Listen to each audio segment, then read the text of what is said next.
레위기 17장 10절에서 14절입니다.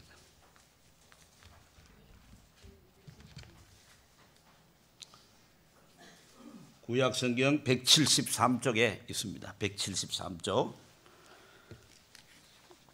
찾으신 줄 알고 제가 봉독하겠습니다.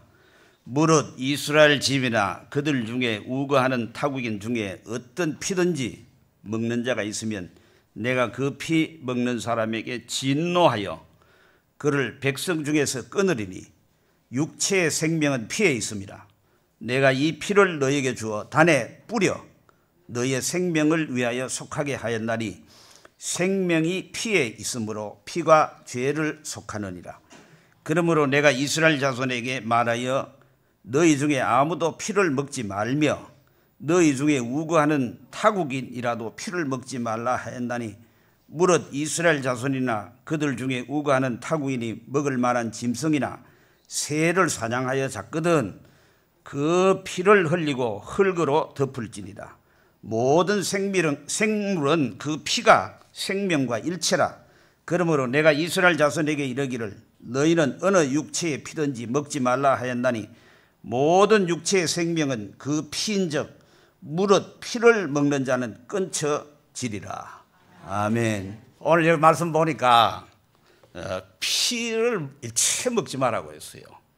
그리고 고기도 그 피를 다 빼고 먹지 피가 들어있는 고기는 일체 먹지 마. 피가 있기 때문에 그렇게 말씀했습니다. 이걸 생각해 보면은 우리 대구는 향토 음식의 대표적인 것이 옛날 만경과가 있는 그쪽에 가면은 따로 국밥 있잖아요. 국밥, 선지국. 대구는 핏국이 피를 덩어리를 집어넣어 가지고 아예 국을 만들어 가지고 그거를 가지고 외지에 온 사람들 먹이고 자기도 먹고 이런단 말이에요. 오늘 본문 말씀 보니까 말이지. 자기도 먹지 말고 다른 사람도 먹지 못하게 타국인들도 이렇게 말씀했단 말이에요. 그래서 안 먹는 사람들도 없잖아. 있기는 있어요. 그런데 또 한편으로는 이제 이거를 즐겨 먹는 사람도 있어요. 아이고 나도 그거 먹었는데 이것도 하나님 말씀 먹겠나 여러분 생각할지 모르지만 또 디모데전서 4장 3절에서 5절 볼 것 같으면은 모든 하나님이 주신 것은 하나님 주신 음식이기 때문에 감사함으로 먹으면 되고 말씀과 기도로 거룩해진다 그랬기 때문에 그거 잡숴도 괜찮습니다. 다만 여러분이 별로 좋아 안 하는 사람은 안 잡숴도 되고요. 그렇습니다. 그런데 오늘 성경 말씀은 보니까 피를 먹는 사람에게 10절에 진노하신다 그랬어요. 하나님이 아주 노하신다는 거예요. 그리고 그를 백성 중에서 끊어버린다고 그랬습니다. 그래서 이걸 아주 못 먹게 만들었습니다. 12절에도 이스라엘 자손에게 말하기를 너희 중에 아무도 피를 먹지 말고 너희 중에 우거하는 타국인이라도 나가되러 왔던 손님이라 할지라도 일체 먹지 못하도록 해라. 혹시 이제 들에서 짐승을 잡았다, 새를 잡았다. 그럴 때 어떻게 하냐? 거기는 피를 그저 흘리고 흙으로 덮으라고 그래요. 일체 먹지 못하도록 그렇게 해놨습니다. 그리고 이제 또 하나는 뭐냐면은 앞에 오늘 읽지는 않았지만은 또 거기 보면은 3절에도 이런 말씀이 있습니다. 무릇 이스라엘 집에 누구니 소나 어리냐 염소를 진하는 사람들이 진방에 사람들이 먼저 회막문을 끌어다가 여호와의 장막 앞에서 여호와께 예물로 드리지 않는 피 흘린 자로 여길 것이라. 그가 피를 흘려서 자기를 끊어주라 그래서 이 고기를 그 당시에는 고기를 먹기가 좀 힘들어요. 그런데 고기를 먹고 싶을 때는 그것을 아무 데서나 오늘날 우리는 아무 데서나 잡을 수 있잖아요. 그죠? 닭을 여러분 잡는데 꼭 어디 가서 잡아야 예배다 가서 딱 잡을 일 없죠. 양을 잡아도 염소를 잡아도 다 여기 가져 잡을 일 없죠. 그런데 여기 하나 말씀 뭐냐면 그런 걸 잡아서 먹는다지 할 필요가 있을 때는 반드시 여기에 회막문으로 가져오라 그랬어요. 그 다시 말해서 성막으로 그 시대에 성막이 있으니까 그죠? 성막이 이제 만들어서 이제 성막을 가지고 운영을 할 광야 시대니까 거기 와서 잡으라 그랬어요. 쉽지 않죠. 먼 데서 사는 사람들이 그걸 전부 일일이 거기 와서 잡아가지고 그리고 피는 먹지 말고 고기만 나눠 먹는다. 그게 주로 이제 여기 오늘 3절에 보면은 4절에 보면은 5절이군요. 5절. 그런즉 이스라엘 자손이 들에서 잡던 희생을 회막문 여호와께로 끌어다가 제사장에게 주어 화목제로 여호와께 드려야 할 것이요. 그래서 화목제로 드리도록 하고 그걸 잡아 먹는단 말이에요. 왜 그러냐면 화목제는 하나님 앞에 그걸 드리고 그거를 제사장도 그리고 거기 참여한 사람들도 나눠 먹게 돼 있어요. 번제 같은 건 그렇지 않아요. 속죄제 같은 건 그렇지 않아요. 그런데 화목제는 나눠 먹는단 말이에요. 그래서 화목제 드려가지고 그걸 가지고 고기를 그때 먹으라는 거예요. 이거 왜 이렇게 했느냐 하니까 여기 7절에 그 설명이 나옵니다. 7절에 그들은 전에 음란히 섬기던 수염새에게 다시 제사하지 말 것이랴. 그렇게 했어요. 이 뭐냐면은 그 당시에 이 고기라는 거는 말이요.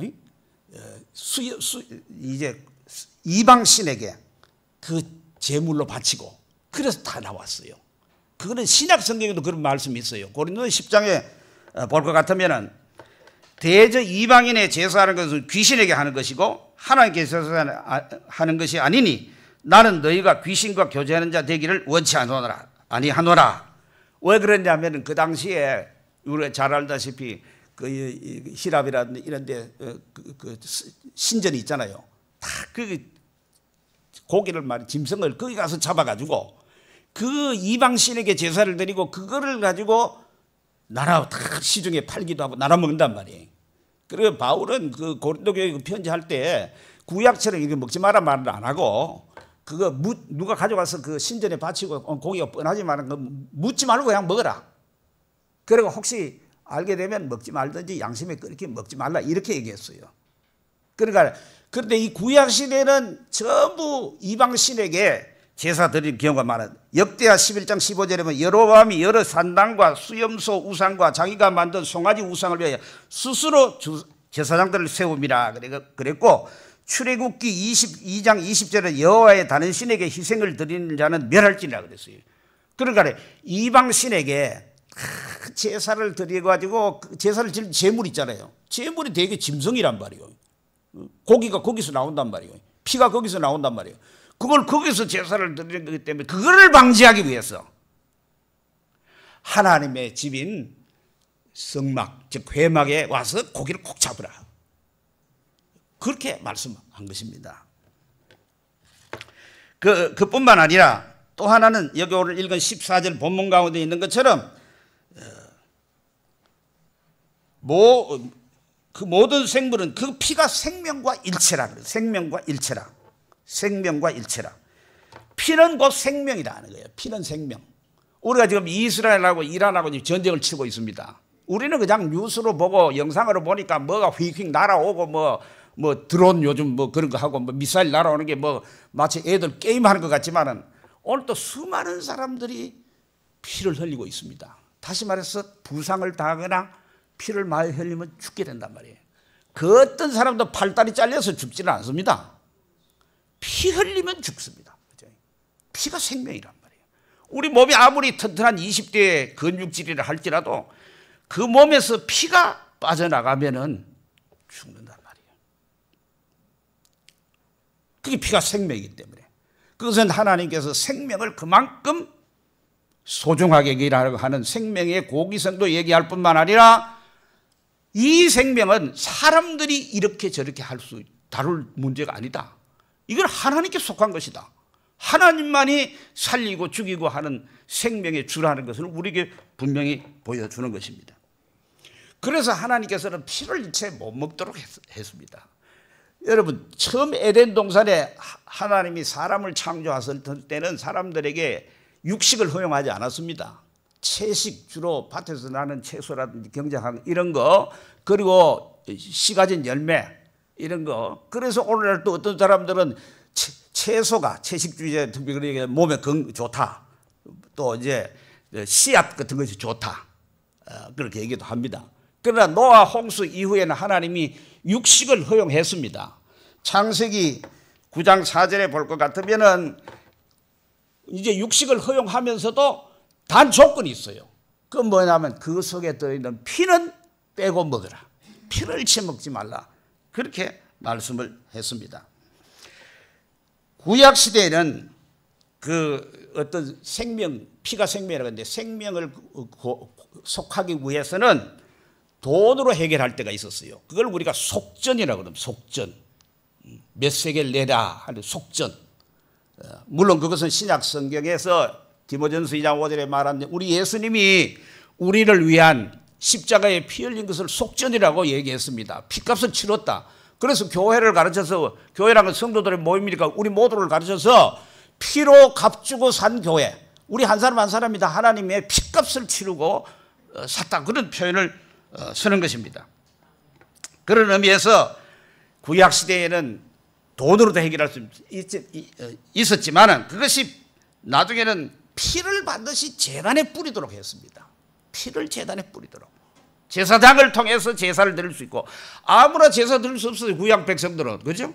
반드시 제물을 가지고 제사장에 가서 그 제사장이 제사를 드려주는 거예요.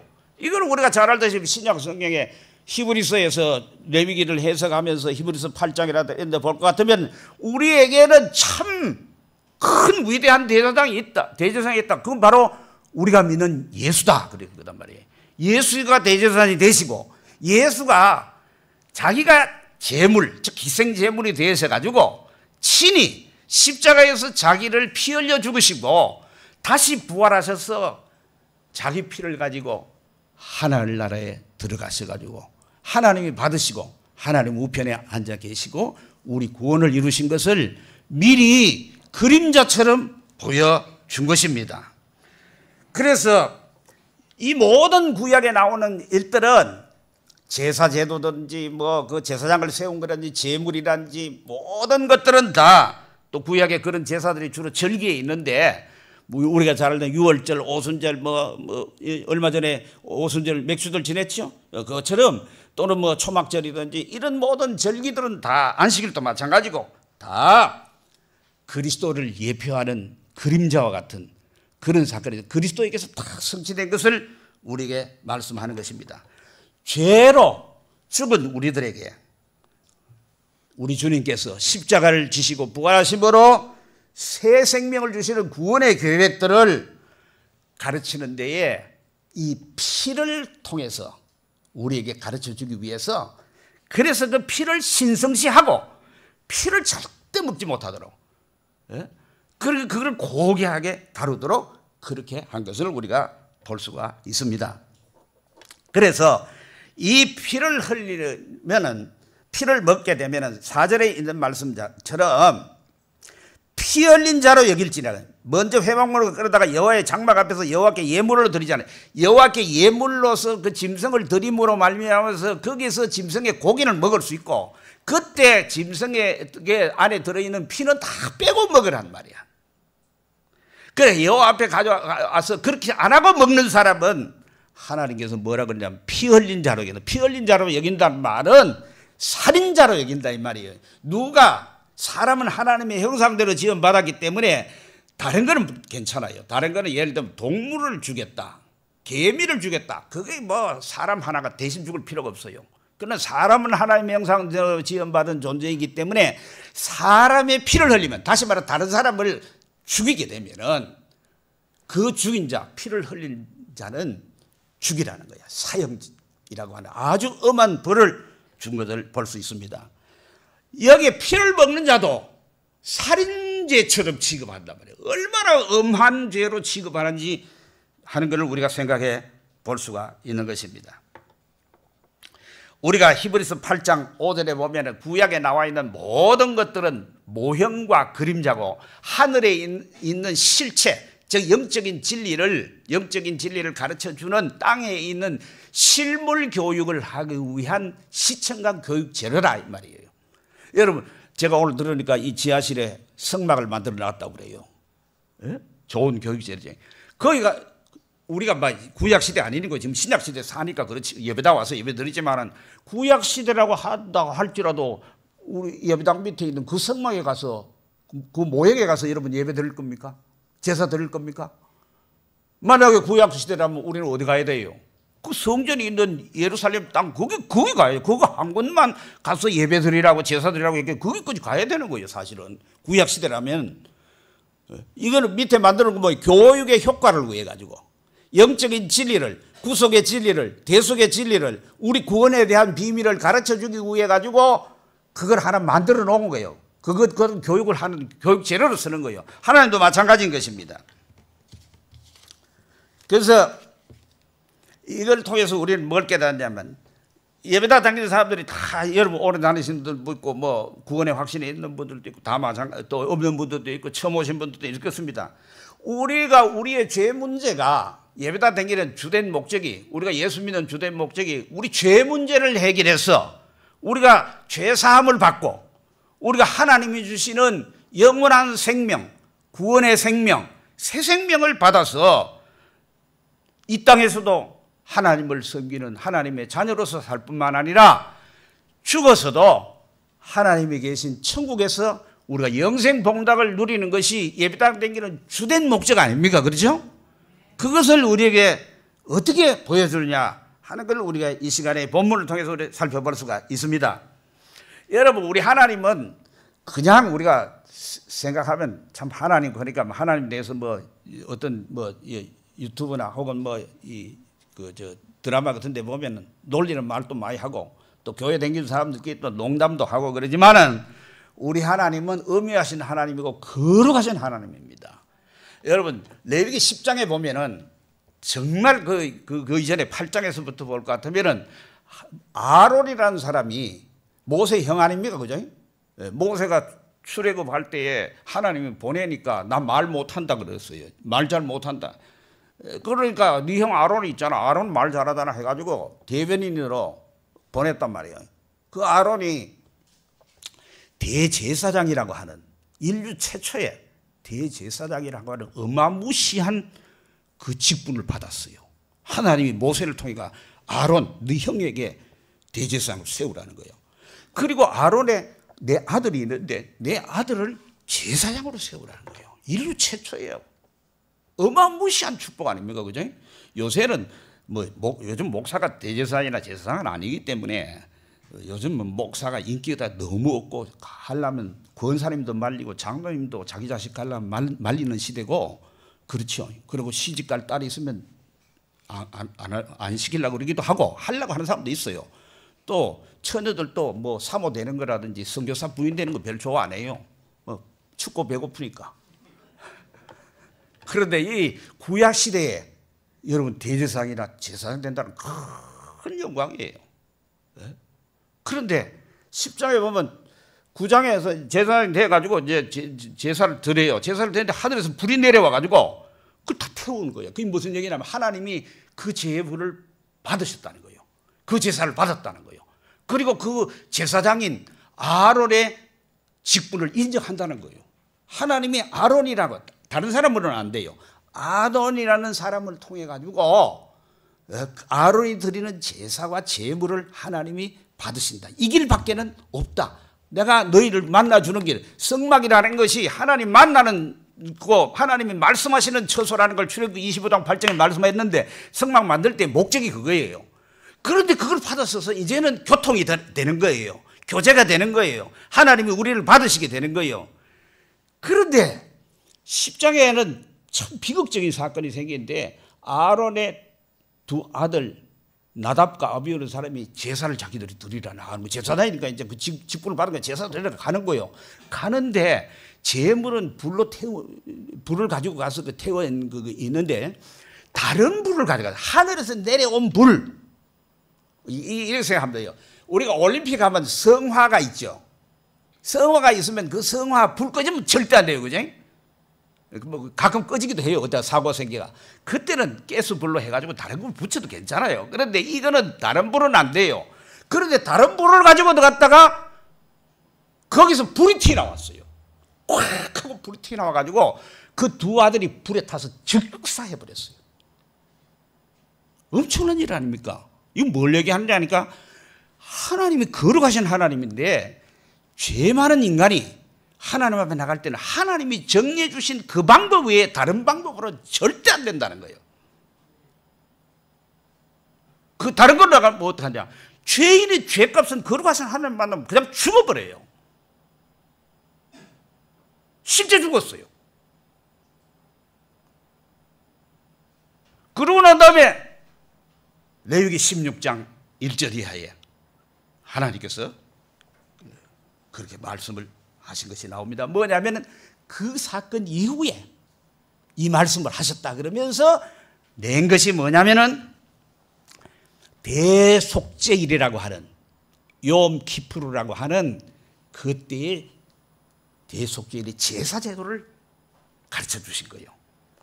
그 대속죄일은 대제사장이 유일하게 여러분 이 밑에서 교육을 받아서 아시겠지만은 또 성막에는 방이 두 칸이 있어요. 처음에 방은 성소, 그 다음 방은 지성소. 성소란 말은 그냥 말로 거룩한 곳이란 뜻이에요. 이게 뭐 한자로 써서 그렇지. 지성소라는 것은 지극히 거룩하다. 거룩한 중에 거룩한, 진짜 거룩한 곳이다. 이 말이에요. 거기 하나님이 임재하는 법궤, 언약궤, 속죄소, 시온자가 있다. 이 말이에요. 하나님 거기 계신데 거기 들어가야 하나님을 만나는데 그 앞에 성소와 지성소 이 방 사이에 뭐가 있냐면 커튼이 있어요. 그 휘장이라고 그래요. 휘장. 휘장을 뚫고 거기 들어가야 되는데 거기에 들어가면 죽어버려요. 사람이 들어가면. 대제사장도 들어가면 죽어요. 왜? 대제사장도 죄가 있으니까. 그럼 어떡하냐? 1년에 한 차례만 딱 들어가도록 하나님이 허용을 했어요. 그게 대속죄일에만 들어가게 되는데 그때 들어갈 때 향을 피워요. 거기다가. 향을 왜 피우냐면 뭐 냄새 좋으라고 피우는 건 아니고 하나님이 계시는 그 속죄소, 하나님이 임재의 처소거든요. 하나님은 어디로 계시지만 이스라엘을 만날 때 거기서 만나 주시겠다고 약속을 하셨어요. 그래서 거기가 임재의 장소예요. 계신 곳이에요. 그 하나님을 대제사장도 바로 보면 죽기 때문에 연기를 피워가지고 쉽게 말하자면 향을 피우면 연기가 나오죠. 연기를 피워가지고 그걸 가려요. 그리고는 재물을 잡아서 그 피를 가지고 가서 거기다 뿌려요. 이것도 1년에 딱 한 차례만 하게 돼 있어요. 그리고 나와요. 그리고 나와가지고 그 백성들에게 죄를 1년에 모든 저지른 죄를 다 용서해 주는 선언을 하면 그 백성들이 너무너무 감사한 마음으로 집으로 돌아가게 되는 평강이 그들에게 임하는 걸 볼 수 있습니다. 이건 해마다 해야 돼요. 1년에 한 차례씩. 아무 때나 하는 거 아니에요. 딱 정해진 날에. 죄라는 것은 우리에게 죽음을 가져와요. 그래서 죄값은 사망이라. 그래서 그 죄를 지으면 죄값으로 사람이 죽기도 하고 부정해지기도 하지만 성경 말씀에는 보면은 성소를 더럽힌다고 그랬어요.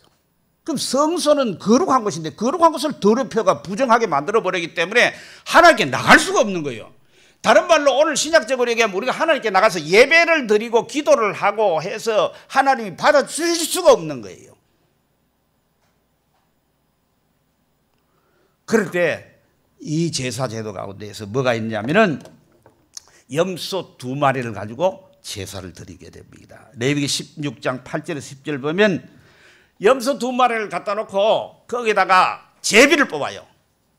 제비 뽑는 거는 이제 2마리 중에 하나는 뭐하고 하나는 뭐하고 하나는 여호와를 위하고 하나는 아사셀을 위해 가지고 그 용도를 구별하기 위해서 제비를 딱 뽑는단 말이에요. 그러면 한 마리 잡았어요. 여호와를 위해 잡은 걸 먼저 잡아가지고 그 피를 가지고 대제사장이 그때 그 들어가는 거예요. 그래 가서 단에다가 뿌리는 거예요. 그리고 또 한 마리는 어떡하냐? 한 마리는 그거는 죽이질 않아요. 그거는 끌고 광야로 나가요. 광야로. 그래가지고 광야에 가서 먼데 보이지도 않는 멀리 가가지고 거기서 낭떠러지에 던져놓고 오는 거예요. 세례자 요한이 예수님을 처음 소개할 때 세례 받으러 올 때 그 소개했잖아요. 소개할 때 여러 가지로 소개한 게 있지만 그 중에 하나는 이런 거예요. 이튿날 요한이 예수께서 자기에게 나오심을 보고 가는데 보라 세상 죄를 지고 가는 하나님의 어린 양이로다 그랬어요. 그 예수님이에요. 예수님이 어린 양입니까? 비유적인 표현이죠. 사람이지 뭐 어떻게 양입니까? 새끼 양입니까? 바로 이때에 세상 죄를 지고 가는 어린 양이다. 죄를 짊어지고 가는 어린 양이라는 표현을 썼을 때는 바로 아사셀 염소를 라는 그림을 두고, 왜냐하면 그것이 광야로 끌고 나가거든. 그걸 두고 그런 거예요. 그래서 왜 그런 광야에 눈에 보이지 않지 멀리 가잖아요. 이 속죄의 제사를 드리면 제물을 잡아가 먼저 제사장이 지성소에 들어가서 피를 뿌린다 그랬잖아요. 이 피가 우리의 죄를 없애주시는데 그 죄를 어떻게 없애주는가를 그림으로 보여줄 때 자기들 눈에 보이게 죄를 짊어지고 가는 그 어린 염소, 어린 양이 자기 눈에서 다 사라져가 보이지 않는 곳에서 낭떠러져 버리니까 완전히 없어져가 보이지 않잖아요. 우리 죄가 그렇게 사라진다는 것을, 이 제물이 피를 흘림으로 사라진다는 것을 그렇게 보여준 거예요. 그 다시 말해서 우리 주 예수 그리스도가, 우리는 예수 본 적 없어요. 예수님은 이 세상에 자기 사인 하나 남겨놓고 간 것이 없고 자기 글을 하나 남겨놓은 게 없고, 그때 당시에 화가가 있었을 테지만 그 그림 한 장 초상화도 남겨놓은 게 없어요. 그런 그 예수님이 우리 죄를 짊어지시고 그리고 십자가에서 자기 피를 흘려 돌아가시고 그 피를 아버지 앞에 드림으로 말미암아서 우리의 죄가 정말 동이 서에서 먼 것처럼 온전히 옮기셨다는 걸 우리에게 보여준 것입니다. 할렐루야. 그래서 성경 그렇게 말합니다. 미가서 7장 19절에 다시 우리를 긍휼히 여기셔서 우리의 죄악을 발로 밟으셨대. 죄가 있어요. 우리 애들 앞에서 장난치면서 뭐가 바닥에 떨어졌어요. 잡으라 올라 그럽니다. 그럼 발로 딱 밟아버려요. 그러면 안 보이죠? 사라져. 눈에 없어진 것처럼. 우리의 모든 죄를 깊은 바다에 던지셨다는 거예요. 여러분, 저 태평양에 가면 10,000m가 넘는 깊은 바다가 있죠. 그 속에 우리들의 죄를 갖다 던져가 보이지도 않게 하셨다는 거예요. 다 같은 표현이에요. 그뿐만 아니라 우리 하나님은요, 전능하신 하나님입니다. 전능하신 하나님이 기억력이 얼마나 좋으시겠어요. 기억력은 너무 좋다 그러니까 아이고 내 지은 죄를 다 옛날 거 다 기억하면은 아이고 나 그때 어떡하나 생각될는지 모르지만은 예수님의 십자가를 통해서 이사야서 43장 25절에 나 곧 나는 나를 위하여 너 허물을 도말하는 자니 내 죄를 다시는 기억지 아니하리로다. 하나님이 그때는 기억력 상실증에 걸리는 거야. 쉽게 말하자면 다 잊어버려. 저도 과거에, 여러분도 다 마찬가지고 과거에 나쁜 추억도 있고 일도 있을 거예요. 그죠? 다시 생각하지 않아도 그럴 일도 있겠죠. 그런데 그게 다 잊어져 버리면 얼마나 좋아요. 근데 그게 자꾸 생각나가지고 말이지 하면 밤에 잠을 못 잘 거 아니겠어요. 그런데 하나님께서 우리의 죄를 온전히 도말하시고 깊은 바다에 빠뜨리시고 동이 서에서 먼 것처럼 온전히 옮기시고 우리의 죄를 하나도 기억하지 않겠다는, 뭘 통해서? 예수 그리스도의 십자가의 피 흘리심을 통해서 그렇게 해주시겠다는 걸 여러분 믿으시길 바랍니다. 이것 때문에 이런 그림을 우리 생생하게 보여준 거예요. 그러므로 그리스도 예수 안에 있는 자는 결코 너 죄 있다, 너 받아들일 수 없어 하는 정죄함이 없다는 사실을 여러분 믿음으로 받으시길 바랍니다.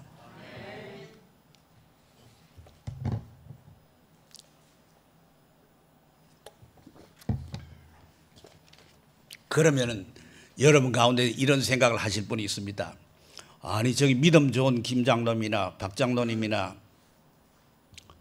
아무개 권사님은, 아무개 간사님은 자기 죄가 저렇게 사함받았다고 찬양도 하고 고백도 하고 간증도 하던데 나 같은 사람, 믿음도 없는 나 같은 사람은 곤란하겠네, 이런 생각을 하실 분이 있을지도 모르겠습니다. 그러면 예수님이 십자가를 지신 것이 내 죄를 어떻게 해서 깨끗하게 없애주는 것인가 하는 것을 또 주님은 우리에게 보여주셨습니다. 제사를 지낼 땐 제물을 가지고 간다고 그랬죠. 그 제물은 예수 그리스도를 가르친다고 그랬죠. 그때 제사를 지내주는 이가 누구예요? 제사장이죠. 제사장도 예수 그리스도를 가르친다고 그랬죠. 그런데 이제 구약시대라고 생각하면 우리가 이제 이때 당시를 생각하면 내가 제물을 가져가는 거예요. 제물은 반드시 흠 없는 거야 돼요. 흠 없는 거. 검사를 잘 해야 돼요. 흠 있는 건 안 돼요. 그건 뭐냐면 흠 없으신 무죄하신 예수 그리스도를 가르쳐 말하는 거예요. 만일에 피가 흘렸다고 했을 때 피가 죄를 속한다고 할 때 죄가 있는 내보다 제가 좀 적지만도 그래도 우리가 볼 때는 거의 준 예수님급이라는 우리 교회에 아무 개가 죽으면 내 죄를 용서해 줄 수 있나? 안 되는 거예요. 법 없어도 살 수 있다는 사람도 안 되는 거예요. 왜? 그도 아담의 후손이기 때문에 이 세상에서 죄 없는 사람은 아무도 없어요. 그래 그거는 안 돼요. 왜? 그래가 만약 피를 흘리고 죽었다면 그건 지죄 때문에 죽었지. 지가 죄가 있으니까. 그런데 우리 예수님은 우리가 똑같은 사람이지만은 그분은 죄는 없으신 분이에요. 일평생 사시면서 물론 34년이나 짧은 생에 이 지상에서 활동하셨지만은 죄라고는 한 번도 지으신 적이 없는 완전히 무엄한 분이에요. 그렇기 때문에 그분의 죽으심은 우리 자기 죄 때문이 아니고 우리 죄를 대속하실 수 있는 자격이 있는 거예요. 그럴 뿐만 아니라 제사를 드릴 때는 제사를 드리는 그 사람이 제물을 자기가 준비해 가야 돼요. 여러분 구약 시대로 얘기하면 제물 준비해 간다는 게 그 보통 일이 아니에요. 그래서 신약 왔을 때 우리 예수님 있을 때는 제물 파는 사람들 있었죠. 양 파는 사람 뭐 파는 사람들 있었잖아. 그래가지고 예수님이 채찍을 가지고 나 다 내쫓았죠. 그리고 말라기 시대를 볼 것 같으면은 하나님 앞에 11조를 바친다 그러고 뭘 바친다 그러는데 전부 다 말이지 흠이 있는 거. 그러니까 하나님께서 선지자를 통해 뭐라고 해? 야, 이거 총독한테 가져가 봐라. 오늘날 치면은 말이지 시장한테 가져가 봐라. 대통령 가져봐라. 대통령도 이런 선물 받겠나? 그런데 어떻게 하나님 그거 받겠단 말이에요. 흉내만 내는 거요. 폼만 잡는 거란 말이에요. 그러면서 우리 업무 다 했다 이러는 거예요. 그런데 이제 뭐냐면은 재물을 가져와 가지고 재물 좀 가져와보세요. 소 한 마리 얼마입니까? 양 한 마리 얼마입니까? 제일 한두 문제 있습니까? 또 그걸 또 집이 성막이 나중에는 이제 성전이 되는데 그 가까우면 모르겠어. 멀면 또 어떡할 거예요? 그 나라가 보통 더운 나라입니까? 그 끌고 그까지 가다는 게 쉬운 일입니까? 아마 죄를 짓고 나면 진절머리 나서 다시 짓고 싶지 않을 거예요. 돈 들어가 시간 들어 힘들어. 그죠? 그러면 그 재물을 가지고는 그걸 검사를 다 받다가 흠이 없다는 게 확인되고 나면은 그거다가 머리에다가 말이에요. 머리를 눌러요. 이거 오늘날 치면 안수하는 거예요. 이렇게 쿡 누르는 겁니다. 이렇게 눌러요. 누르면서 자기 죄를 고백하는 거예요. 자기가 해야 돼요. 자기 죄를 고백해야 돼요. 내가 이런 죄를 저질렀습니다. 고백을 하면은 왜 손을 얹어 누르면서 하느냐면 내 죄가 일로 넘어간다는 거예요. 넘어간다. 그러니까 내 대신에 이 짐승이, 이 재물이 희생 죄값을 치른다 이 말이에요. 요 원리예요. 요거. 죄를 자백을 하면서 손을 얹어 누름으로써 이 재물로 죽어갈 이것과 나와 동일시가 되는 거야. 하나가 되는 거야. 그래서 내 죄가 일로 넘어간단 말이에요. 내가 벌 받아 죽으면 그거는 끝이지. 그럼 벌 받으면 끝이지 뭐. 그러나 그렇지 않고 자기 죄를 속함받기 위해서 이 재물이 대신 죄를 뒤집어 쓰는 거예요. 그래서 이것을 자기가 직접 잡아요. 자기가 직접 각을 떠요. 여러분, 닭 한 마리 잡아보신 분 있습니까? 쉽지 않아요. 제가 어릴 때 닭을 한 마리 잡아보라고 그래가지고 잡아본 적이 있는데 목을 한 번에 쳐야 된대. 그런데 한 번에 쳤다는 게 이게 어리니까 이게 힘이 없어서 제대로 못 쳐가 탁 치니까 목이 반쯤 쳐 있는데 다시는 닭고기가 먹고 싶지도 않을 정도야. 그런데 이 짐승을 자기 손으로 잡는다. 여러분 이거 보통 일입니까? 이렇게 하면 넘어가는 거예요. 넘어간다는 걸 우리 보통 한자말로 어렵게는 전가라고 그래요. 우리가 많이 쓰는 말이죠. 내가 책임져야 되는데 내가 책임지기 싫으니까 어떻게 저 사람은 떠넘겨버린 거예요. 책임 전가라고 그러죠. 그래가지고 직장에서 밑에 사람 다 뒤집어 써가지고 밑에 사람이 심할수 쓰고 말 이러기도 하고 그죠.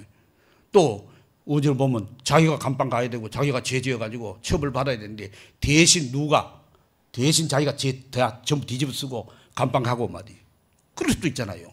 책임 전가하듯이 하나님께서 합법적으로 우리의 죄를 이 재물에게 전가하도록 할 때 손을 얹어서 연합합으로 그리로 넘어가게 하신 거예요. 그렇게 해서 그것이 희생당에 피를 흘려 죽을 때 내 죄가 해결된다는 것을 우리에게 가르쳐 준 거예요. 그 구약시대 같으면 그렇게 하면 되는데 오늘날 뭐 성막이 있는 것도 아니고 성전이 있는 것도 아니고 오늘날 제사당이 있는 것도 아니고 우리가 다 왕 같은 제사장이고 우리 두고 하는 말이지만은 아니고 오늘날 뭐 짐승을 잡아가 그 제사 드리는 일을 우리 안 한단 말이야. 그러면 오늘날 우리는 예배당 나와서 이렇게 하는 것이 예수 그리스도께서 우리 죄를 대신 짊어지시고 우리 죄를 예수님께 떠넘겨가지고 예수님이 십자가에 죽는 걸 우리는 그럼 어떻게 해서 넘겨버리느냐 하니까 그것은 믿음으로 넘긴 거예요. 믿음으로 넘긴단 말이에요. 그걸 로마서 6장 3절에 4절에 무릇 그리스도 예수와 합하여 할 말은 연합하여 하나가 되어 세례를 받은 우리는 그래서 세례가 중요한 거예요. 세례 우리 뜻없이 받은 경우도 많이 있잖아요. 누가 받으라 그러니까 받았고 뭐 그죠. 어떤 사람은 믿음 있는 처녀에게 시집가기 위해 가지고 막 그냥 받기도 하고 또 때가 돼서 이 사람 받으라 그러니까 받고 이렇게 하긴 하지만은 그 원래의 의미는 세례라는 것은 연합한다는 뜻이 있어요. 예수 그리스도 연합한다. 그의 죽으심과 합하여 연합하여 세례 받은 줄을 알지 못하느냐. 그러므로 우리가 그의 죽으심과 합하여 세례를 받음으로 그리스도와 하나가 돼서 그와 함께 장사되었다는 게 장사됐다면 죽었으니까 장사되는 거 아니에요. 무덤에 갇히는 거죠. 예수를 우리가 믿는다는 거예요. 믿어서 세례를 받을 때 물론 의식적인 세례지만 그것이 이제 실제적으로는 영적인 성령의 세례인데 성령의 세례를 받는 건 성령이 우리 속에 와서 이게 믿어지는 거야. 그렇게 해서 연합이 돼가지고 내 죄가 넘어가는 거예요. 이는 아버지의 영광으로 말미암아 그리스도를 죽은 자 가운데 살리신 같이 우리도 또한 새 생명 가운데도 행하게 하려 합니다. 예수님이 살아났을 때 우리가 연합했기 때문에 살아난 것이고 에베소 2장 6절에는 우리를 살리시사 하나님의 우편에 앉게 하셨다 그랬어요. 우리가 하나님 어디 우편에 앉아 있습니까? 지금 예배당 자리에 앉아 있지. 그런데 예수 그리스도와 함께 연합됐기 때문에 예수님이 지금 하나님 우편에 앉아 있는 것처럼 우리가 그와 더불어서 연합해서 하나님 우편에 앉아 있기 때문에 그것은 뭘 합니까? 온 세상 만물을 왕으로서 다스리는 것 아닙니까? 우리가 왕 같은 제사장으로서 우리는 진리로 하나님 말씀으로 만물을 다스리는 것 아닙니까? 우리가 그 지배를 받고 끌려가고 노예입니까? 애굽의 노예가 그런 존재가 아니잖아요. 그걸 우리에게 말씀해 주는 겁니다. 그래서 예수님은 돌아가시기 전날 새 언약을 세우시면서 이 잔은 피를 포도주니까 피를 상징하는 건데 이 잔은 너희를 위하여 붓는 새 언약에 너희를 위하여 붓는 나의 피라 그랬어요. 내가 이 피를 쏟아붓는 것은 너희 죄를 위해서 쏟아붓는 것이라 그래 말씀을 한 것입니다. 그리고 요한복음 6장 53절에서 55절 그토록 하나님께서 백성들에게 피를 먹지 마라 피째 먹지 마라 피 먹으면 피 흘린 자로에게 살인자로에게 내가 끊어버린다고 하고 언약 백성에서 제외시킨다고 하는 엄중한 말씀을 하신 그 하나님의 아들 예수 그리스도가 예수께서 이르시되 이제는 피를 마시라.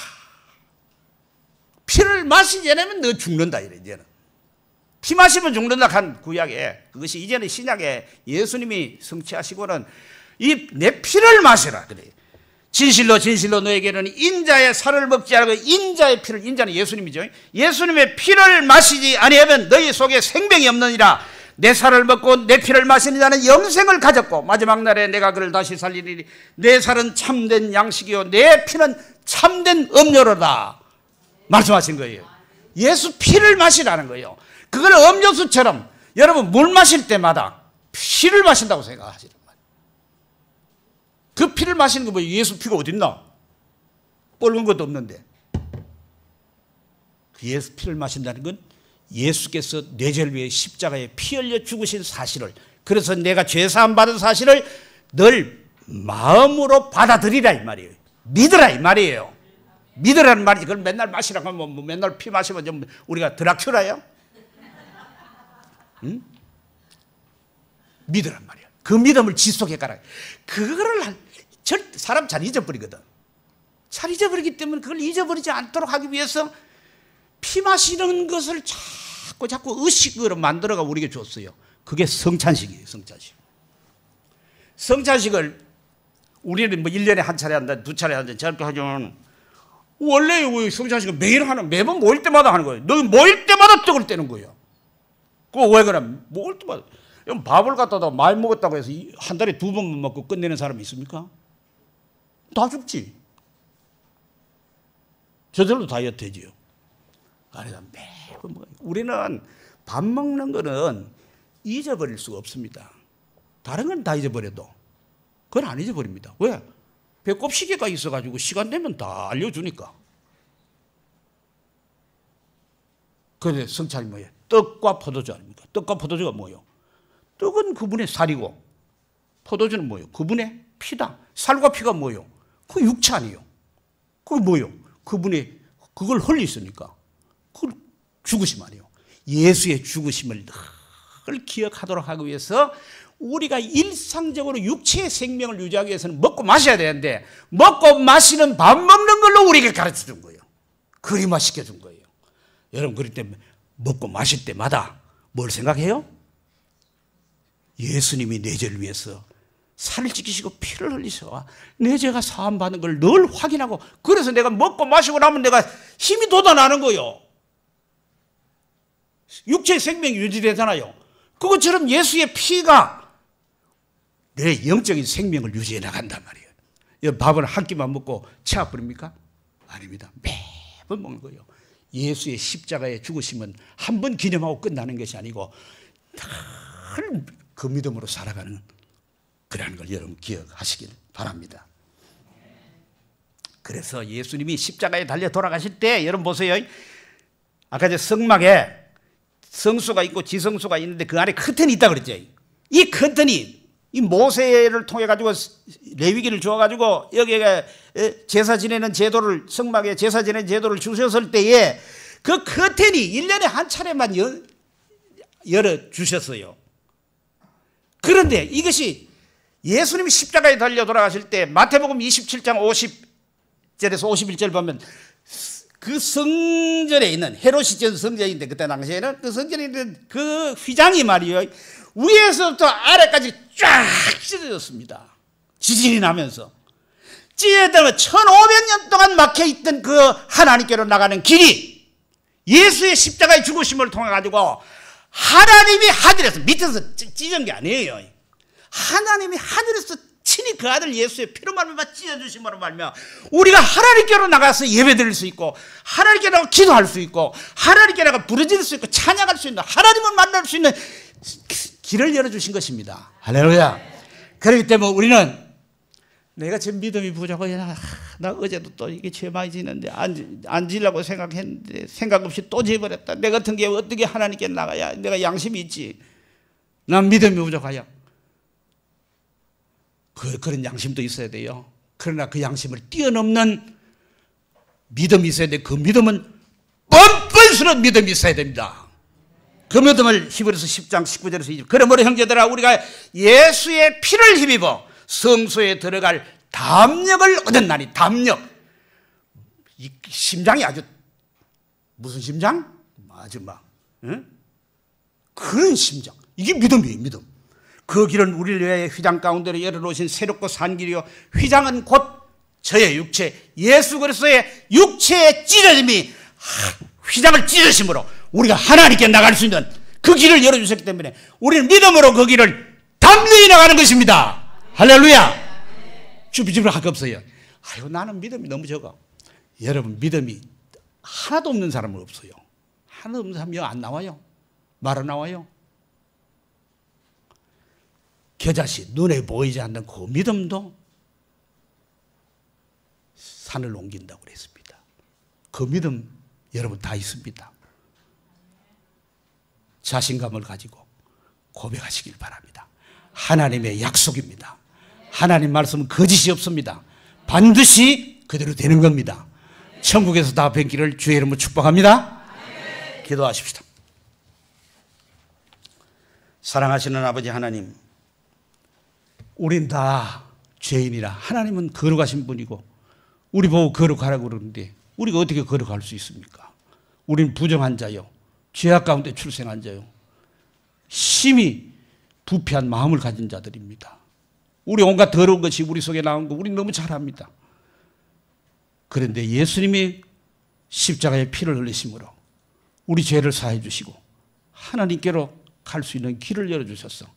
우리는 오늘 또 믿음으로 담대히 아버지 앞에 나가 예배드리고 그 이름으로 주님을 찬양하고 그 이름으로 감사하며 그 이름으로 주님께 우리의 필요를 구합니다.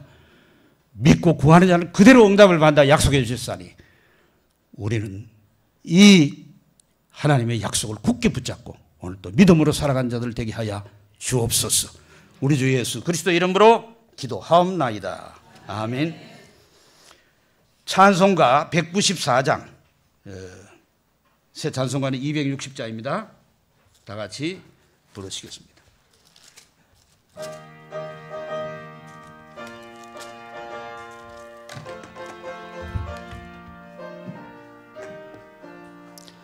우리를 죄에서 구하시려 주 예수 십자가 지셨으니 기쁘게 부르세 할렐루야 나 구원 얻었네. 찬송하세 찬송하세 주님 나를 구하셨네. 찬송하세 찬송하세 주가 구원하셨네. 우리를 주께서 구했으니 예전에 행하던 악한 일과 기와 어려운 모든 죄를 온전히 버렸네.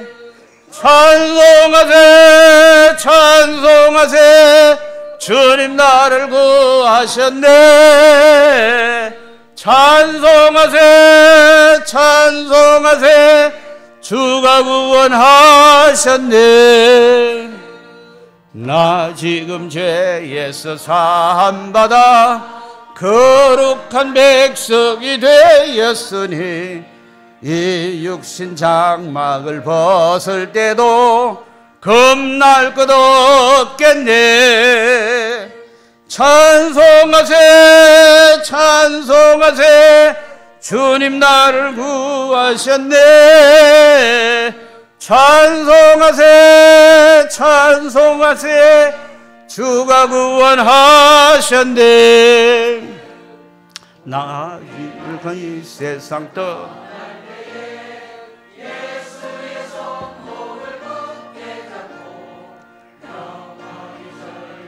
천국에서 주 함께 살겠네.